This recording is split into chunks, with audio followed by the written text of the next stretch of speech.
I saw a movie, I think it came out in 1988, but I saw it in the 90s called They Live. You've seen that, and I could see that it was accurate at the time in its themes, but since I've begun to understand about this moon matrix, absolutely, it is far beyond accurate compared with what I thought it was before. Very quickly, but you can go on YouTube and get it. Just put in John Carpenter, They Live, and you'll get it in chunks.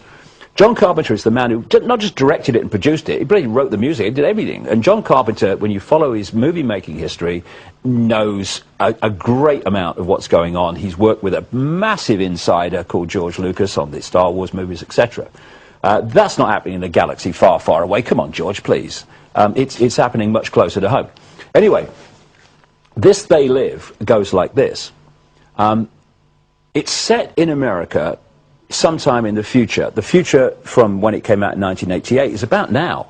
There's a massive economic collapse going on, and it's a police state. The hero, I'll call him the builder, the hero character arrives right at the start of the film. He's walking from city to city, town to town, trying to get work in the building trade. He manages to get a short-term job at the start of the movie, and at the end of this first day, a big black guy who's on the building site says, "Have you got anywhere to stay?" No, he said, "Well, you willing to, share what we have?" What we have was a tent city, tent village, and corrugated iron cobbled together shelters, because this economic collapse in America in the movie had people living on wasteland in these tent cities and villages all over the city. Go to America, it's happening now. Yeah, I've been to Detroit. Yeah, yeah. I mean, it's happening. Yeah. And what happened then is this builder, who's now in the tent village, he starts to see that some strange things going on at a church across the road, and he goes and has a snoop around when from outside there's a service going on and there's church music playing, and he goes in, he looks around, and he realizes that actually there's a group of people from the village are in there, and the service is a tape. It's playing a tape. It's just a fake.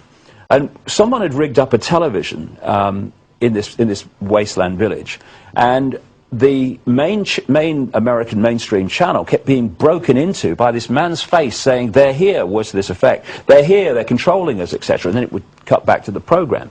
Anyway, that night there's a police state raid on this village, and they bring in the bulldozers and they raise it and everyone's scattered. Guy comes back next day, the builder, when it's all settled down. He goes in the church, snooping around again, and he finds these cardboard boxes. He grabs one, he runs into the alleyway down the back because he's frightened of anyone seeing him, and he opens it up, and inside it's just sunglasses, loads of sunglasses in this box, which, I mean, he's bewildered, he's disappointed. Sunglasses, what's all this about? So he takes one, puts it in his pocket, throws the rest away, and then walks into the main street of this city. And everything looks normal. There's advertisements, people, cars, things going on. And he just puts the glasses on. Now the world is shockingly different.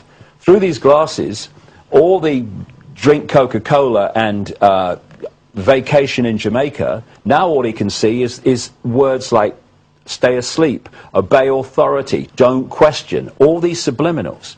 He then goes to a newsstand and he picks up the equivalent of Time and Newsweek.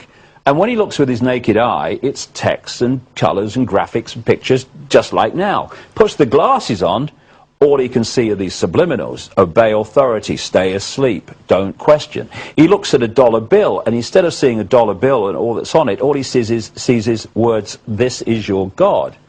Next thing that happens, a guy walks in to buy a paper. To the naked eye, he's a human. He puts the glasses on, this guy ain't human.